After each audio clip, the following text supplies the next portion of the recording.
भक्तों, ओम नमः शिवाय, श्री शिवाय नमस्तुभ्यम, जय श्री महाकाल।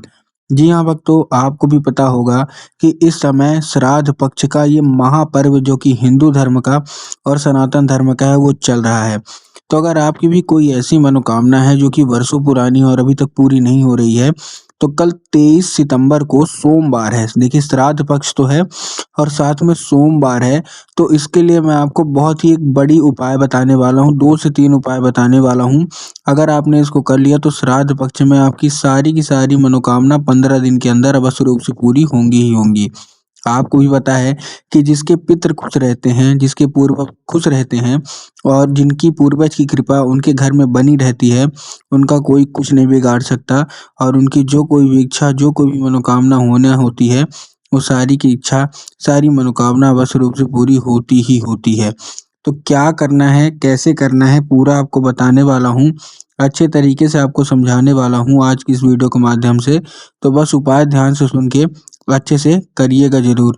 अगर आपने आज का ये उपाय ध्यान से सुन के और अच्छे से कर लिया, तो अवश्य रूप से सारी की सारी इच्छा, सारी की सारी मनोकामना पूरी होनी ही होनी है, ठीक? देखिए, आपको भी पता है कि पूज्य गुरुदेव की जो कथा होती है, उसमें लाखों की भीड़ आती है। कैसे भीड़ आती है? लाखों की भीड़। अब जब गुरुदेव की कथा में लाखों की भीड़ आती है, तो वहाँ ज़्यादातर जो भक्त होते हैं, वो क्या करते हैं? पत्र के द्वारा अपनी मनोकामना गुरुदेव तक पहुँचाते हैं। तो अभी गुरुदेव की कथा चल रही थी, आज से 4 से 5 महीना पहले की बात है। गुरुदेव की कथा चल रही थी और जब गुरुदेव की कथा चल रही थी, तो वहाँ ज़्यादातर जो भक्त थे ना, उन्होंने क्या किया? पत्र के द्वारा अपनी मनोकामना गुरुदेव तक पहुँचाई। अब जब गुरुदेव के पास पत्र पहुँचा और गुरुदेव ने पत्र पढ़ा, तो वहाँ गुरुदेव ने देखा कि ज़्यादातर जो भक्त हैं उनकी क्या है, एक ही मनोकामना है कि गुरुदेव, पितृ पक्ष चल रहा था, पिछले साल की बात है, ठीक है ना? मैं 4-5 महीने नहीं, पिछले साल की बात मैं आपको बताता हूँ पितृ पक्ष की।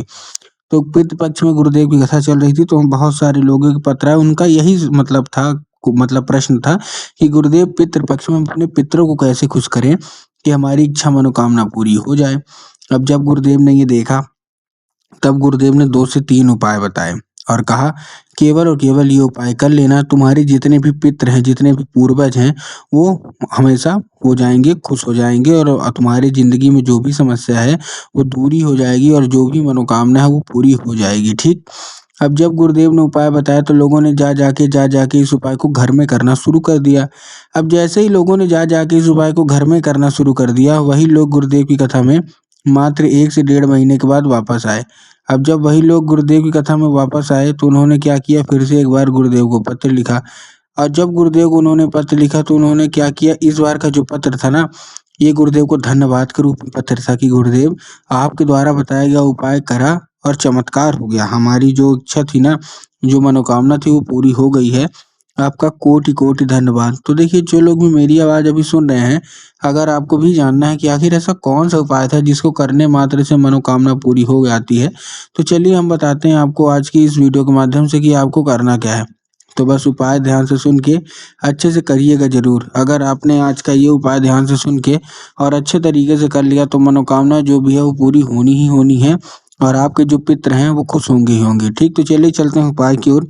लेकिन उसके पहले चैनल पे अगर पहली बार आए हैं और आवाज़ मेरी पहली बार सुन रहे हैं, तो वीडियो कर दें लाइक और चैनल को भी कर लें सब्सक्राइब, ताकि पूजनीय पंडित प्रदीप जी मिश्रा के रोज़ नए नए उपाय जो कि मैं उनकी कथा से सुनता हूँ, श्रवण करता हूँ, सबसे पहले मैं आपको प्राप्त करा सकूँ। ठीक, तो चलिए चलते हैं उपाय की ओर। लेकिन उससे पहले चैनल पे अगर पहली बार आए हैं और आवाज़ मेरी पहली बार सुन रहे हैं, तो वीडियो को लाइक करके चैनल को सब्सक्राइब अवश्य रूप से कर लें। ठीक, तो देखिए, जो हमारा सबसे पहला उपाय है, उस उपाय में आपको करना क्या है? सबसे पहले आपको 1 लोटा जल देना है। आपको भी पता है कि पानी जल मतलब देना होता है पितरों को, तो आपको 1 लोटा जल लेना है। जल किस में होना चाहिए? तांबे के लोटे में होना चाहिए। कैसा होना चाहिए? तांबे के लोटे में। स्टील के लोटे में नहीं होना चाहिए, केवल तांबे के लोटे में जल होना चाहिए। पहली चीज़ आपको ये ध्यान रखना है। दूसरी चीज़, जल में आप 1-2 बूंद गंगा जल भी मिला लीजिएगा। अब आपको क्या करना है, सुबह-सुबह आपको पीपल के वृक्ष के नीचे क्या करना है? पीपल के वृक्ष के नीचे 3 बार पहले तो घूमना है और अपने पितरों से जो कोई भी इच्छा, मनोकामना आपके जीवन में आपको चाहिए, वो बोलते रहना है और उसके बाद पितरों को याद करके आपको चुपचाप क्या कर देना है, आपको अर्पित कर देना है बस। पूज्य गुरुदेव कहते हैं कि जो कोई भी इंसान अपने पूर्वज को जल चढ़ाता है, खासकर पितृ पक्ष में, तो अवश्य रूप से मनोकामना पूरी होती ही होती है। ठीक है? ये था कौन-सा? ये था पहला उपाय। अब हम चलते हैं अपने दूसरे उपाय की ओर, जो कि दिए का उपाय है। कैसा उपाय है? दिए का उपाय है। तो इस उपाय में आपको करना क्या है? दिए वाले उपाय में आपको चुपचाप केवल और केवल एक काम करना है। आपको एक दिया लेना है जो कि मिट्टी का दिया होगा। काहे का होगा? मिट्टी का दिया होगा। और मिट्टी के दिए में आपको करना क्या है? आपको उसमें घी डालना है। सबसे पहले तो बहुत सारे लोग आटे का दीपक ले लेते हैं, जो कि गलत है। उसके बाद जो लोग हैं ना, तो मिट्टी का दिया तो ठीक है, आटे का दीपक नहीं लेना है, आपको मिट्टी का दीपक लेना है। और तेल नहीं डालना है, घी डालना है। साथ में आपको गोल बाती चाहिए, लंबी बाती भूल के भी मत लीजिएगा, गोल बाती लेना है, डाल लिया। और शाम के वक्त प्रदोष काल में आपको पहुंचना है कहाँ? सीधा सीधा आपको जाना है पीपल के वृक्ष के नीचे। अब देखिए, बहुत सारे लोगों को प्रदोष काल का भी मतलब नहीं पता होता कि प्रदोष काल कब होता है, कैसे होता है। तो तब गुरुदेव ने बताया कि जब दिन ढल रहा हो और रात आने वाली हो, ठीक, दिन ढल रहा हो और रात आने वाली हो, उसी का मतलब होता है प्रदोष काल। तो आपको प्रदोष काल में चुपचाप क्या कर देना है?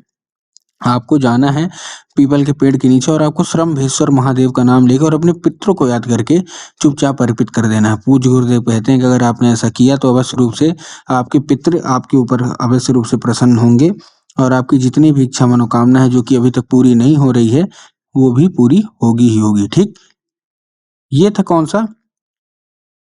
ये था हमारा दूसरा उपाय। अब हम चलते हैं अपने तीसरे और आखिरी उपाय की ओर। अब देखिए, जो हमारा तीसरा और आखिरी उपाय है, इस उपाय में आपको करना क्या है? इस उपाय में ये महादेव का उपाय है, जो कि सोमवार भी है, तो आपको करना अवश्य रूप से लाजमी है। इस उपाय में आपको लेना क्या है? केवल और केवल आपको लेना है केवल और केवल आपको लेना है 1 लोटा जल, 7 बेलपत्र और 2 से 3 बूंद गंगा जल। अब देखिए, 1 लोटा जल अब आप लेंगे तो तांबे के लोटे में जल लेना है ध्यान से। दूसरी चीज, जो बेलपत्र है वो कहीं से भी कटी फटी खंडित बिल्कुल भी नहीं होना चाहिए। बहुत सारे लोग बेलपत्र लेते हैं ना, तो गलती क्या करते हैं? एक पत्ती वाली बेलपत्र ले लेते हैं। लेकिन आपको भी पता है कि एक पत्ती के तो कोई बेलपत्र नहीं होता। 3 पत्ती मिलकर जो बेलपत्र बनती है, वही बेलपत्र आपको लेना है। ठीक, तो ले लिया आपने बेलपत्र। बेलपत्र लेने के बाद आपको करना क्या है? जैसे आपने बेलपत्र ले लिया, बेलपत्र लेने के बाद उसी लोटे में डाल लेना और 2 से 3 बूंद गंगा जल डाल के पहुंच जाना कहाँ? सीधा सीधा शिव मंदिर। शिव मंदिर पहुंच गए। अब आपके दिमाग में एक ही चीज आया होगा कि जाएंगे और जाके बाबा भोलेनाथ के ऊपर अर्पित कर देंगे, जो कि पूर्णतः गलत है। आपको बाबा भोलेनाथ के ऊपर अर्पित नहीं करना, आपको नंदी के ऊपर अर्पित करना है। देखिए, नंदी के ऊपर कहाँ अर्पित करेंगे? नंदी का एक पैर होता है आगे का, जो कि उठा हुआ होता है। तो आपको नंदी के उठे हुए पैर में आपको नंदीश्वर महादेव का नाम लेके आपको चुपचाप अर्पित करना है और जो कोई भी इच्छा होगी, मनोकामना होगी, वो मांग लेना है।